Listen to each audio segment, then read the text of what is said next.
Hello நண்பர்களே, 6வது எபிசோடோட ஸ்டார்டிங்ல தூக்கமே வராம மேத்யூவோட ஒய்ஃப் ஒரு விண்டோ பக்கத்துல நின்னுட்டு, நான் இன்னும் கொஞ்சம் முயற்சி பண்ணிருக்கலாமோ, ஒரு சான்ஸ் கிடைச்சும் நான் மிஸ் பண்ணிட்டனோ அப்படின்னு ஃபீல் பண்ணி யோசிச்சுட்டு இருக்கா.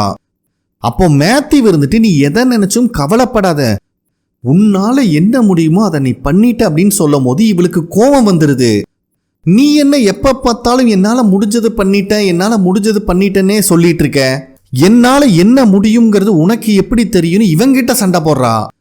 ஆட பைத்தியமே, எல்லாருமே நீ பண்ணது தப்புன்னு குறை சொல்லிட்டு இருக்கும் போது நான் உன் புருஷன்டி, உனக்கு ஆறுதலா உன் கூட தான் நிக்க முடியும் அப்படிங்கிற மாதிரி சொன்னாலும் அவ கேட்கிற மாதிரி இல்ல. 2 பேத்துக்குள்ளேயும் வாய்க்கலப்பாயிருது. கடுப்பான மேத்யூ, நீ பாட்டுக்கு வழியை கண்டுபிடிக்கிறேன்னு ஃபாரஸ்ட்குள்ள போயிட்ட. இந்த குழந்தைங்களெல்லாம் வச்சுக்கிட்டு நான் எவ்வளவு கஷ்டப்பட்டுட்டு இருந்தேன் தெரியுமா, நம்மளுக்கு ஃபேமிலி தான் முக்கியம், அதை பத்தி யோசிக்காதனால தான் நீ இப்படி இருக்கன்னு சொல்ல வந்தவன் டபால்னு கட் பண்ணிடுறான். பொண்ணுங்களுக்கு தான் இப்படி பேசினா பிடிக்காதே, டேய் எதா இருந்தாலும் முழுசா பேசுன்னு வம்பிழுக்கிறா. ஆத்தாடி ஆத்தா, இவகிட்ட வாயை கொடுத்தா இன்னைக்கு கதை முடிஞ்சிடும், பயபுல தூங்கலான்னு போனாலும் விட மாட்டேங்கிறா. ஆமாமா, நீ இப்படி இருக்கிறனால தான் நீ டைவர்ஸ் வேணும்னு கேட்குற, அப்பதானே உன் இஷ்டத்துக்கு எல்லா வேலையும் பண்ண முடியும் அப்படின்னு இவன் சொல்லும் போது அவளுக்கு கோவம் வந்துடுது. டே, நம்ம பையன் தாமஸ் இறந்தப்போ நீ அவன் ரூம்லயே அவனோட டாய்ஸ் எல்லாம் பார்த்துக்கிட்டு இருந்த, இந்த 2 குழந்தைங்களையும் கஷ்டப்பட்டு பார்த்துக்கிட்டது நான் தான், இங்கே ஏதோ 2-3 நாள் பார்த்துக்கிட்டதுக்கே நீ ஓவரா பேசுறியா அப்படின்னு வம்பிழுக்கிறா. ஸோ ஆர்கியூமெண்ட் அதிகமான ஆம்பளைங்க என்ன பண்ணுவாங்க, கதவை சாத்திட்டு வெளியே போயிடுவாங்க. இவனும் அதே தான் பண்றான். நெக்ஸ்ட் சீன்லேயே மேத்யூவோட பொண்ணு தூங்கி எந்திரிச்சு வரா.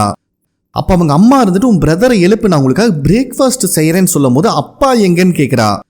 அவர் வில்லேஜில் இருக்கிற சில பேர்த்து கூட சேர்ந்து அந்த வெஜிடபிள்ஸ்லாம் எடுக்கிறதுக்காக லேக் கிட்ட போயிருக்காரு, நாளைக்கு திரும்பி வந்துருவார் அப்படின்னு சொல்கிறான். பதிலுக்கு அந்த பொண்ணு இருந்துட்டு, உண்மையாலுமே வெஜிடபிள் தான் எடுக்க போனாரா, இல்லை நேற்று நைட் நீங்கள் சண்டை போட்டிங்களே அதனால வெளியே போயிட்டாரான்னு கேட்கும்போது இவ அப்செட் ஆயிடுறா. ஏமா, நாங்கள் பேசினது உனக்கும் கேட்டுருச்சான்னு கேட்கும்போது, எனக்கு மட்டும் இல்லை அந்த மான்ஸ்டருக்கே கேட்டிருக்கோம், அந்த கத்திட்டு இருந்தீங்க, இது ஒன்றும் எனக்கு புதுசு கிடையாது, என்னைக்காவது இதெல்லாம் முடிவுக்கு வரும், உங்களோட முடிவை மாற்றிக்கிட்டு நீங்களும் சமாதானமாக இருப்பீங்கன்னு தான் நான் எதிர்பார்க்குறேன்னு சொல்லிட்டு அவள் போயிடுறா.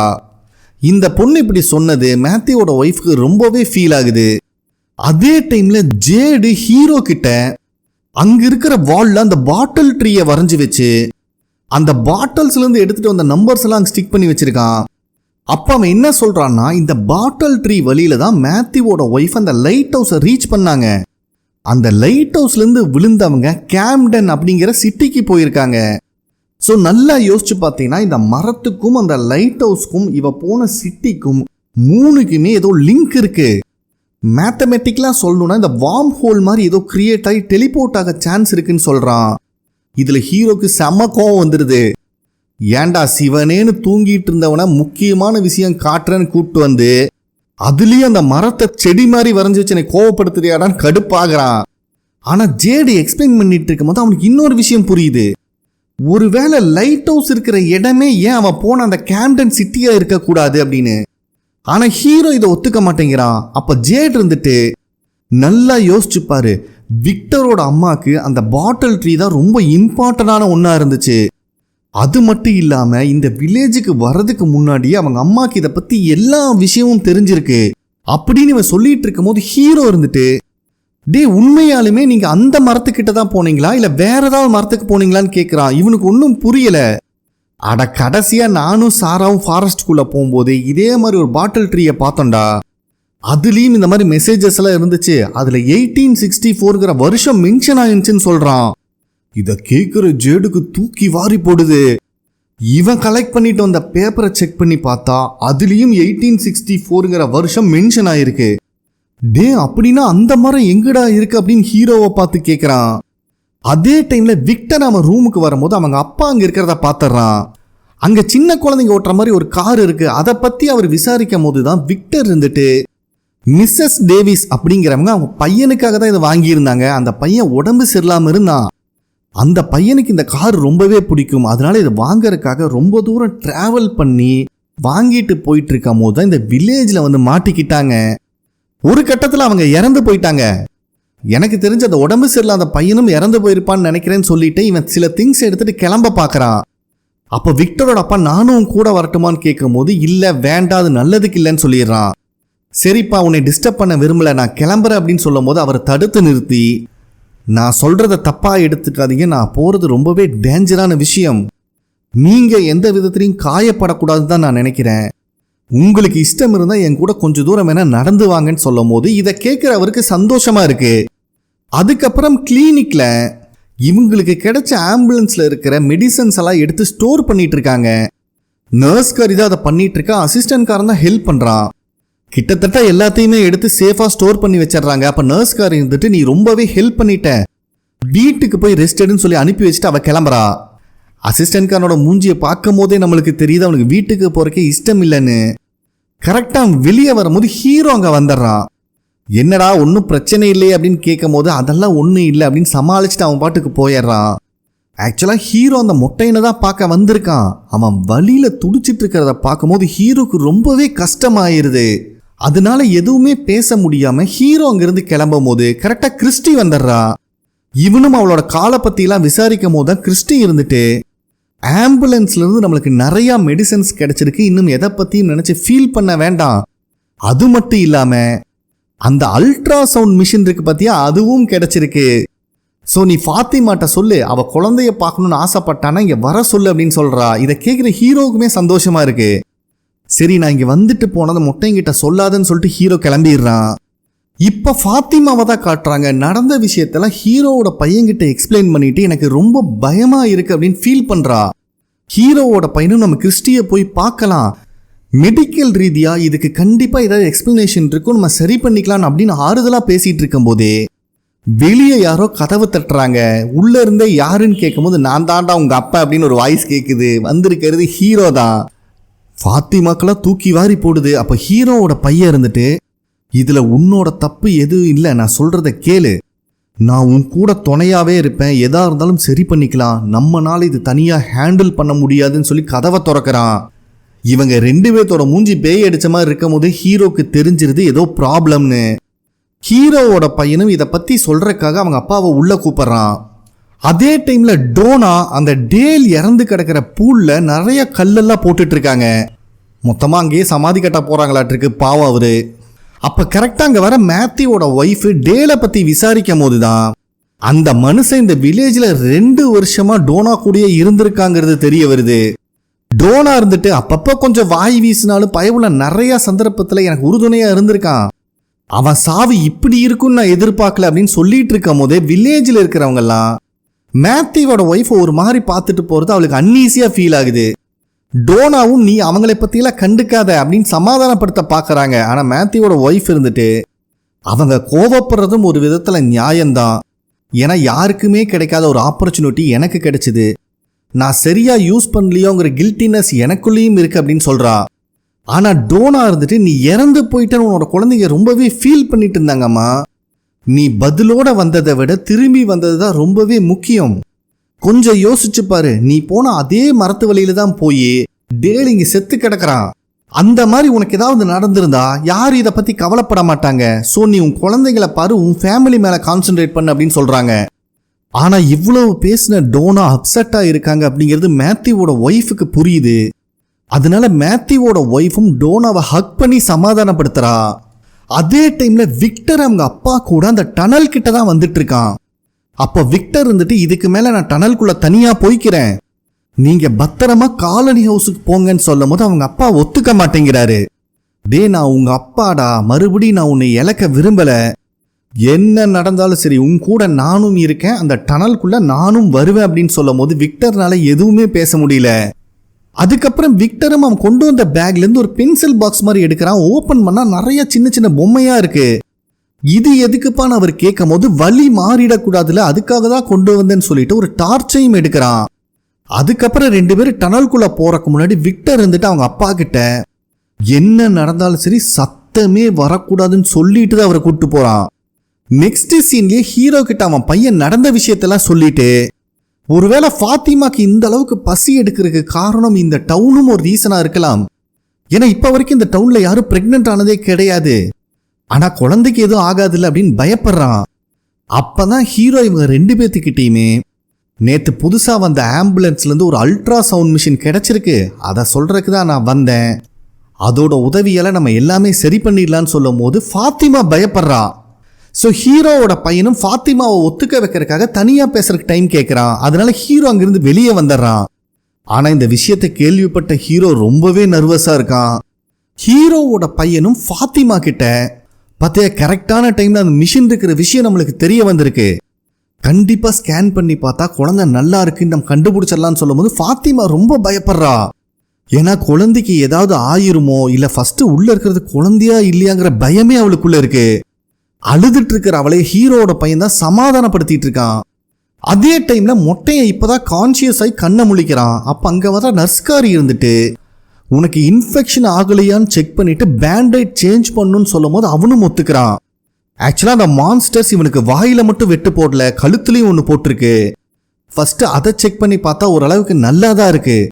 செகண்ட் அவ கன்னத்துல போட்டிருக்கிற பேண்டைடை ரிமூவ் பண்றா. காயம் கொஞ்சம் கொடூரமாக தான் இருக்கு. பார்க்குற நர்ஸ்காரிக்கே பக்கோன் ஆகுது. அப்போ மொட்டையை இருந்துட்டு நான் என்னோட மூஞ்சியை பார்க்கணும்னு நினைக்கிறேன்னு சொல்லும்போது அவளும் ஒரு கண்ணாடியை கொடுத்துட்டு வெளியே போயிடுறா. பயபுல மனசை திடப்படுத்திட்டு கண்ணாடியை திருப்பனா அவன் மூஞ்சியில் இருக்கிற மார்க்கை பார்த்து நொந்து போயிடுறான். அதே டைம்ல வீட்டுக்கு வந்த அசிஸ்டன்ட்காரன் கிச்சன்ல எதையோ தேடிட்டு இருக்கும் போது அவனுக்கு ஒரு ஸ்மெல் அடிக்குது. என்னடான்னு பேக் டோரை ஓபன் பண்ணி பார்த்தா புண்பட்ட நெஞ்சை புகவிட்டு ஆத்துங்கிற மாதிரி மேத்யூவோட பொண்ணு தம் இழுத்துட்டு இருக்கா. இவனை பார்த்தோன்னு ஒளிச்சு வச்சிடறா, இருந்தாலும் மாட்டிக்கிறா. அப்போதான் அசிஸ்டன்ட்கார எங்க அம்மா கிச்சன்ல எப்பவுமே ஒரு ஸ்க்ரூ டிரைவர் வச்சிருப்பாங்க, அதை பார்த்தியான்னு கேட்கும்போது இவளுக்கு ஞாபகம் இல்லை, மேபி எங்க அப்பா ஏதாவது ஒர்க் பண்றக்கு எடுத்து மாத்தி வச்சிருக்கலான்னு சொல்லும் போது அசிஸ்டன்ட்காரனோட மூஞ்சி மாறிடுது. ஐயோ ஒருவேளை இது சென்டிமெண்டா இருக்குமோன்னு சாரி சொல்லிட்டு இருக்கா. அசிஸ்டன்ட்காரனும் அதெல்லாம் ஒன்றும் பிரச்சனை இல்லைம்மா நான் தேடிக்கிறேன்னு சொல்லிட்டு ஹால்குள்ள வந்து தேடி பார்த்துட்டு இருக்கான். அங்க சீனை கட் பண்ணி டனல்குள்ளதான் காட்டுறாங்க. கும்மு இருட்டுக்குள்ள ஒத்த டார்ச்சோட 2 பேர் தைரியமா போயிட்டு இருக்காங்க. அப்ப விக்டர் கிட்ட இருந்த அந்த குட்டி பொம்மையில ஒரு பொம்மையை அந்த இடத்துல வைக்கிறான், வலி மறந்து போக கூடாதுங்கிறக்காக. அப்ப விக்டரோட அப்பாவும் எவ்வளவு தூரம் போகணும்னு கேட்கும்போது தயவு செஞ்சு வாயை மூடிட்டு வாங்க, சத்தம் மட்டும் போட்டுறாதீங்கன்னு கூப்பிட்டு போயிட்டு இருக்கான். அவங்களும் அங்க இருக்கிற பொந்துக்குள்ள எல்லாம் பூந்து ஒரு இடத்துக்கு வந்துடுறாங்க. பார்த்தா அந்த இடமே காலியா இருக்கு. விக்டருக்கு ஷாக் ஆகுது. இல்லையே கடைசியா வரும்போது இந்த இடத்துல தான் அந்த ஜாஸ்பர் பொம்மை உட்காந்து இருந்துச்சு. ரைட் சைடு கூட ஒரு கிளாக் இருந்துச்சு, லெஃப்ட் சைடில் ஒரு வீல் சேர் இருந்துச்சு அப்படின்னு அவன் பேசிட்டு இருக்கான்.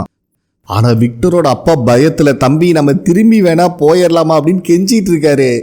பட் விக்டர் இருந்துட்டு இல்ல நம்ம இன்னும் உள்ள போய் பார்க்கணும், ஜாஸ்பர் இல்லாம நம்ம திரும்பி போக முடியாது, அவன் ரொம்ப ரொம்ப இம்பார்ட்டன்ட், நான் சொல்றதை கேளுங்க, நம்மளுக்கு ஒன்றும் ஆகாதுன்னு சமாதானப்படுத்தி உள்ள கூட்டு போயிட்டு இருக்கான்.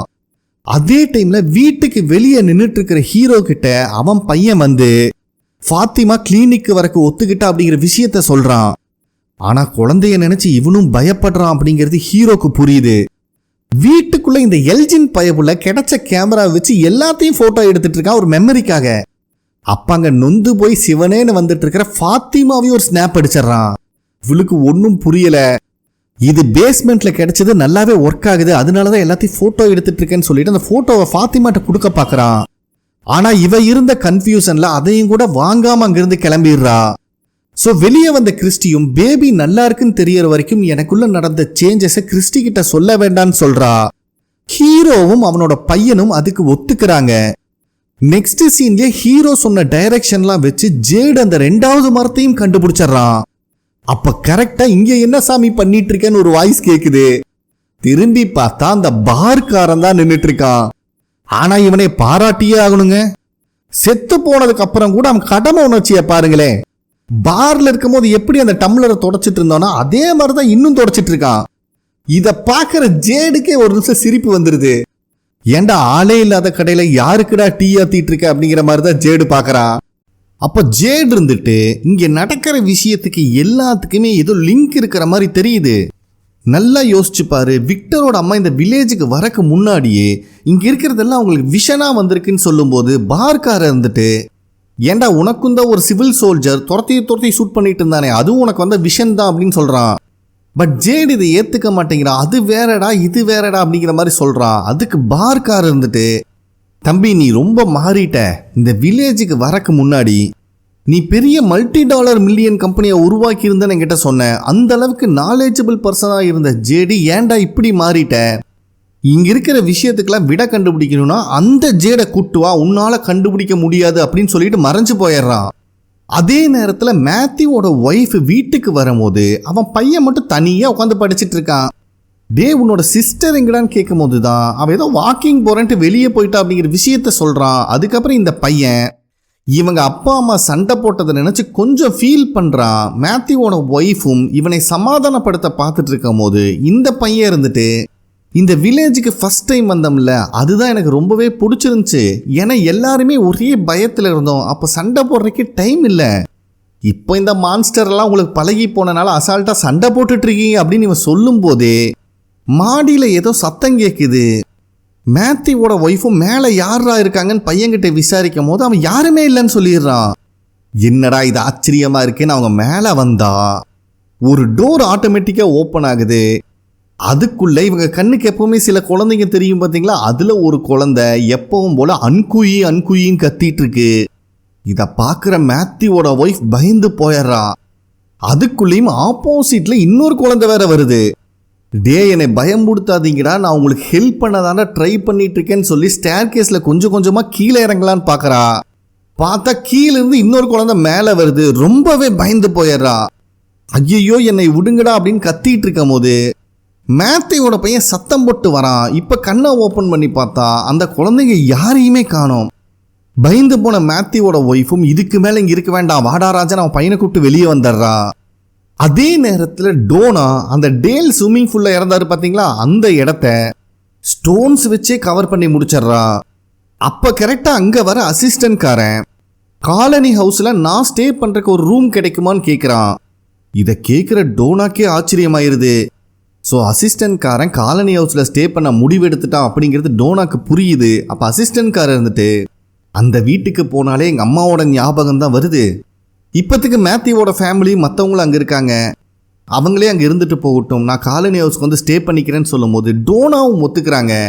உனக்கு இல்லாத ரூமாடா, நீ எப்போ வேணா வரலான்னு சொல்லும் போது ரொம்ப தேங்க்ஸ் அப்படின்னு சொல்லிட்டு போகிறான். இங்கே ஜேடை பார்த்தா கண்டுபிடிச்ச விஷயத்தெல்லாம் கலெக்ட் பண்ணி வச்சு ஏதாவது லிங்க் கிடைக்குமா அப்படின்னு யோசிச்சுட்டு இருக்கும் போதே மேத்யூவோட ஒய்ஃப் அவன் பையனோட அங்கே வந்துடுறாங்க. அப்போ அந்த பையன் இருந்துட்டு, எனக்கு பசில் சால்வ் பண்ணுறதுலாம் ரொம்ப பிடிக்கும், நான் உங்களுக்கு ஹெல்ப் பண்ணுறேன்னு சொன்னோன்னா ஜேடுக்கும் சந்தோஷமாயிருது. அப்போ தான் அவன் கண்டுபிடிச்ச விஷயத்த சொல்கிறான். பாட்டில் ட்ரீ ஒன்று இல்லை, மொத்தம் 2 இருந்துச்சு அப்படின்னு. இந்த விஷயம் இப்போ தான் மேத்யூவோட ஒய்ஃப்கே தெரியுது. அது மட்டும் இல்லாமல் 2 மரத்துலையுமே அந்த பாட்டில்ஸ் இருந்துச்சு. அந்த இன்ஃபர்மேஷனும் கிட்டத்தட்ட மேட்ச் ஆகுது. எனக்கு என்னமோ இதில் மென்ஷன் பண்ணியிருக்கிறதெல்லாம் ஏதோ டேட்டா இருக்குமோ அப்படின்னு தோணுது. இந்த நம்பர்ஸ்குள்ளே தான் நம்ம கண்டுபிடிக்க வேண்டிய விஷயம் ஒளிஞ்சிட்டு இருக்குன்னு சொல்லும் போது இந்த பையன் ரொம்ப இன்ட்ரெஸ்டடாக நான் கண்டுபிடிச்சி தரேன் அப்படின்னு உட்காடுறான். அப்போ மேத்யூவோட ஒய்ஃபும் ஜேடை பார்த்து ரொம்ப தேங்க்ஸ் அப்படிங்கிற மாதிரி ரொம்ப சைலண்ட்டாக சொல்கிறாங்க. ஏன்னா இவங்க 2 பேரும் பயந்து போய் தான் அங்கே வந்திருக்காங்க அப்படிங்கிறத ஜேடு கண்டுபிடிச்சி தான் அந்த பையனை டைவர்ட் பண்ணுறதுக்காக இந்த பசிலை சால்வ் பண்ண சொல்லி உட்கார வச்சிருக்கான். அதே டைமில் மொட்டையை ஓரளவுக்கு ரெடி ஆகிட்டானாட்டிருக்கு. அப்போ நர்ஸ்காரி இருந்துட்டு கொஞ்சம் பேண்டைடையும் அந்த புண்ணுக்கு போடுறக்கான க்ரீமையும் கொடுக்குறா. நீ எப்பப்பெல்லாம் அந்த பேண்டைடை சேஞ்ச் பண்ணுறியோ அப்போ மறக்காமல் இந்த க்ரீமை போட்டுக்கோ, இல்லைன்னா இன்ஃபெக்ஷன் ஆயிரும் அப்படின்னு சொல்லி கொடுக்குறா. அதுக்கப்புறம் அவள் கிளம்பலான்னு பார்க்கும்போது மொட்டை இருந்துட்டு, என்னம்மா நீ ஒன்றுமே நடக்காத மாதிரி இருக்கியே, அன்னைக்கு நீயே நான் மேத்யூவோட பொண்ணு 3 பேர் தான் அந்த ஸ்லீப் மோடில் இருந்தோம், கண்ணெல்லாம் கிரே கலர்ல இருந்துச்சு, அதெல்லாம் எதுவுமே ஞாபகத்துக்கு இல்லையான்னு கேட்கும் போது நர்ஸ்காரிக்கு அதை பற்றி பேச இஷ்டம் இல்லை. ஆனால் மொட்டையன் வெளியே போகிறத நினச்சி சங்கடப்படுறாங்கிறது மட்டும் இவளுக்கு புரியுது. நீ எதை நினச்சும் கவலைப்பட வேண்டாம், இங்கே ஒரு ரூம் எக்ஸ்ட்ரா இருக்கு, உன்னோட திங்ஸ் எல்லாம் எடுத்துகிட்டு வந்து நீ இங்கேயே ஸ்டே பண்ணிக்கலாம், நான் கிறிஸ்டிக்கிட்ட பேசிக்கிறேன்னு சொல்லும் போது மொட்டையனும் சரின்னு சொல்கிறான். ஏன்னா இதுக்கு மேலேயும் அவனுக்கு பஸ்ஸில் தனியாக தங்கறதுல இஷ்டம் இல்லையாட்டிருக்கு. அதே டைமில் டனலில் தான் காட்டுறாங்க.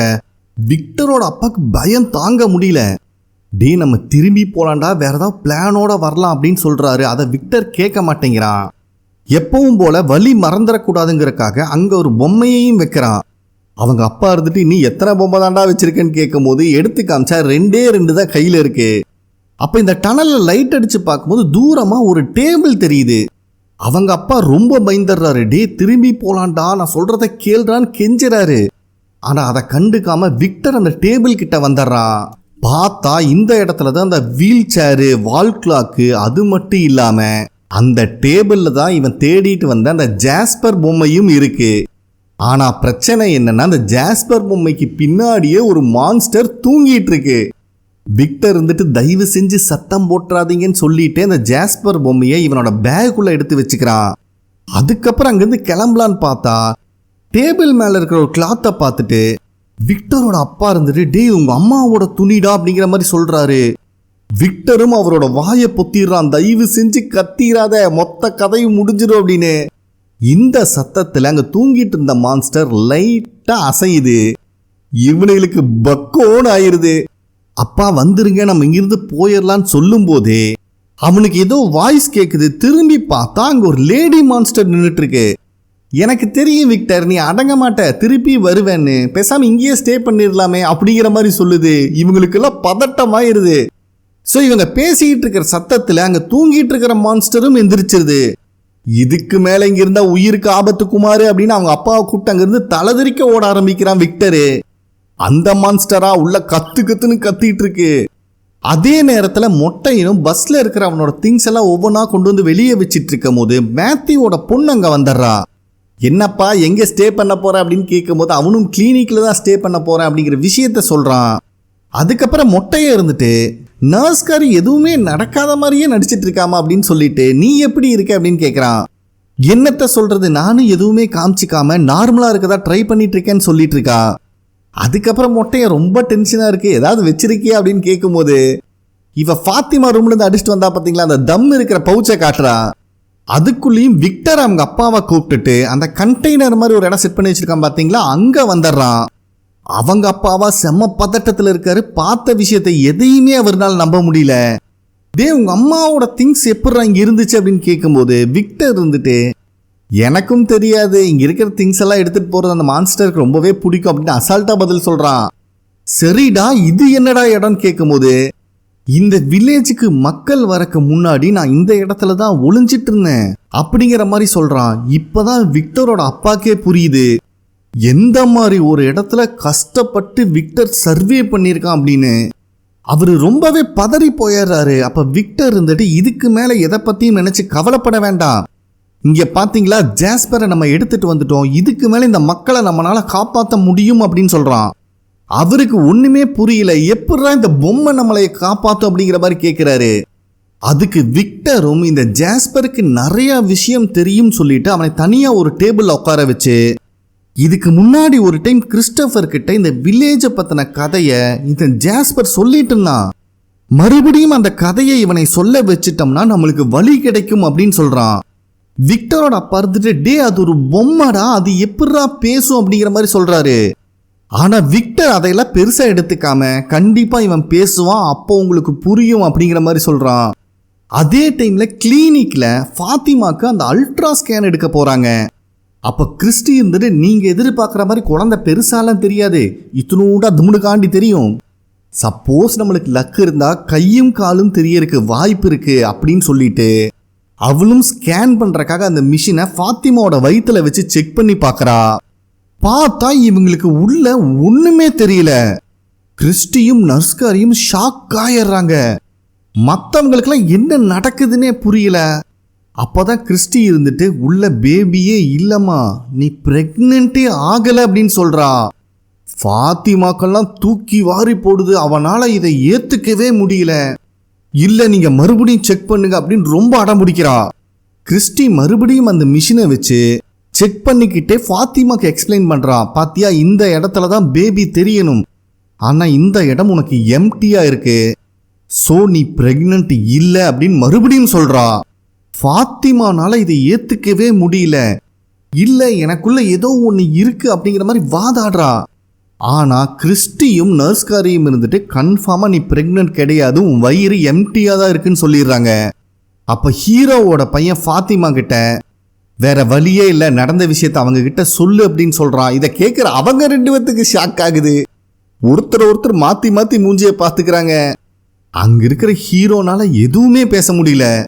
அதே நேரத்தில் எல்ஜின் பயப்புள்ள எடுத்த போட்டோஸ்ல ஒவ்வொன்றா மாட்டிட்டு இருக்கும் போது ஃபாத்திமா ஒரு ஸ்னாப் அடிச்சிருப்பான் பாத்தீங்களா, அந்த போட்டோவை எடுத்து பார்த்தா இவன் கண்ணுக்கு தெரியற மான்ஸ்டர் அந்த போட்டோல ஃபாத்திமாக்கு பின்னாடியே நின்றுட்டு இருக்கு. இவனுக்கு செம்ம ஷாக் ஆயிருது. அப்ப கரெக்டா அந்த மான்ஸ்டர் எல்ஜினுக்கு பின்னாடி வந்துடுது. அவனைய பிடிச்சி எனக்கு ஹெல்ப் பண்ணி எல்ஜின், நீ எனக்கு ஹெல்ப் பண்ணினா என்னால உன்னையும் இங்க இருக்கிற அத்தனை மக்களையும் காப்பாத்தி வீட்டுக்கு போறதுக்கு நான் ஹெல்ப் பண்றேன் அப்படின்னு சொல்றா. அப்ப கரெக்டா காலனி ஹவுஸ்ல இருக்கிற அந்த குண்டு பொண்ணு அங்க வரா. இந்த டைவர்ஷன்ல அந்த மான்ஸ்டர் எங்க போச்சுன்னு அவனுக்கு தெரியல. வந்த பொண்ணும் போட்டோஸ் எல்லாம் நல்லா இருக்குடா அப்படின்னு அசால்ட்டா சொல்லிட்டு போயிடுறா. எல்ஜினுக்கு செம பதட்டம் ஆயிருது. மறுபடியும் ஃபாத்திமா போட்டோ எடுத்து செக் பண்ணி பார்த்தா அதுல அந்த கிரியேச்சரை காணும். இவனை சுத்தி என்ன நடந்துட்டு இருக்குன்னே இவனுக்கு புரியல. நெக்ஸ்ட் சீன்லயே ஜேடும் மேத்யூவோட பையனும் அந்த நம்பர்ஸை கிராக் பண்ணி கண்டுபிடிக்க ட்ரை பண்றாங்க. பட் எந்த ஹிண்ட்டுமே கிடைக்கல. அப்ப அந்த பையன் இருந்துட்டு சில பேப்பர்ஸ்ல மட்டும் நம்பர்ஸை பேக்வேர்ட்ஸ்ல எழுதியிருக்காங்க அப்படிங்கிற விஷயத்த சொல்றான். ஜேடும் செகண்ட் மரத்துல இருந்து எடுத்துட்டு வந்த பேப்பர் அவன் கையில கொடுக்குறான். அதுலயும் சில இதுல நம்பர்ஸ் ரிவர்ஸ்ல தான் எழுதியிருக்கு. பட் இது எல்லாத்துக்கும் ஏதோ சிமிலாரிட்டி இருக்கும். என்னங்கிறது தான் இவங்களுக்கு புரியல. சரிடா தம்பி, உன்னாலதான் இதெல்லாம் கண்டுபிடிக்க முடியும். விடாமுயற்சியே விஸ்வரூபம் வெற்றி, நீ கண்டுபிடி, நான் வந்துடுறேன்னு சொல்லிட்டு மேத்யூவோட ஒய்ஃப் கிட்ட வந்து அந்த குழந்தைங்களை நினைச்சு நீ கவலைப்படாத, அந்த குழந்தைங்க யாரையுமே ஹர்ட் பண்ண மாட்டாங்க, உங்ககிட்ட ஏதோ ஹெல்ப் தான் எதிர்பார்க்குறாங்கன்னு நினைக்கிறேன் அப்படின்னு சொல்றான். மேத்யூவோட ஒய்ஃபுக்கும் புரியுதான செம்ம கன்ஃபியூஷன்ல இருக்கா. அப்பதான் அங்க இருக்கிற ஒரு டிராயிங்கை பார்க்கறா. ஆக்சுவலா ஜேடும் மற்றவங்களும் அந்த வெஜிடபிள்ஸ் எடுக்க போகும்போது அங்க அந்த எலும்பு கூடு மாதிரி சில உருவத்தை நிக்க வச்சிருந்தாங்களா, அதை தான் உறைஞ்சு வச்சிருக்கா. இத பாக்குற மேத்யூவோட ஒய்ஃபுக்கு ஷாக் ஆகுது. அப்ப அவளுக்கு ஒரு விஷன் வருது. ஒரு சின்ன பொண்ணு அந்த எலும்பு கூடு மாதிரி ஸ்டாச்சு வச்சிருந்தாங்க பாத்தீங்களா, அது கிட்ட நடந்துட்டு இருக்கா. அப்ப அந்த 3 ரெட் கலர் ஸ்டோனும் இருக்கு. மேத்யூவோட ஒய்ஃபும் ஜேட பார்த்து அந்த 3 பிக் ஸ்டோன் ரெட் கலர்ல பாத்தியான்னு கேக்குறா.